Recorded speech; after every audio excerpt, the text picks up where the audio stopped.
রামাদান, রহমতের মাস। এবছর রোজার শুরুতে এত গরম দেখে মনে হচ্ছিল রোজাগুলো রাখতে না জানি কত কষ্ট হয়। কিন্তু খেয়াল করেছেন কি, প্রচণ্ড রোদ থাকা সত্ত্বেও হালকা একটা শীতল বাতাস বয়ে বেড়াচ্ছে।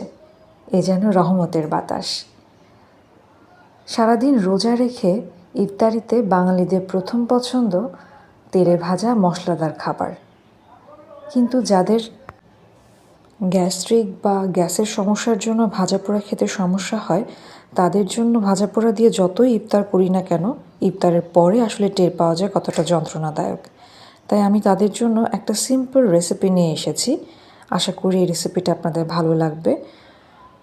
বাসায় থাকা অল্প কিছু উপকরণ, ফল, ফ্রুটস আর বাদাম দিয়ে এই রেসিপিটা আরও পুষ্টিকর এবং ক্যালোরিযুক্ত করতে পারেন। যারা মিষ্টি পছন্দ করেন তারা আরও কিছু ফল অ্যাড করতে পারেন। আর এক্ষেত্রে আমি বলবো চিনিটা না ব্যবহার করাই ভালো। সারাদিন রোজা রাখার পরে ভাজাপুরি না খেয়ে এইরকম একটা রেসিপি ট্রাই করে দেখতে পারেন। এতে আপনার এনার্জি তো ফুলফিল হবে, সেই সাথে স্বাস্থ্যের জন্য খুব উপকারী হবে।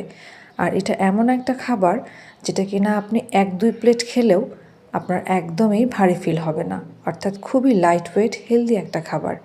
যারা ডায়েটে আছেন তাদেরকে বলবো একবার খাবারটা ট্রাই করে দেখবেন।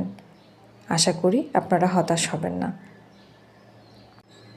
ভাত বা রুটি বা এই জাতীয় খাবার খেলে শরীরটা যেমন ভারী লাগে, এই খাবারটার ক্ষেত্রে কিন্তু একদম উল্টো।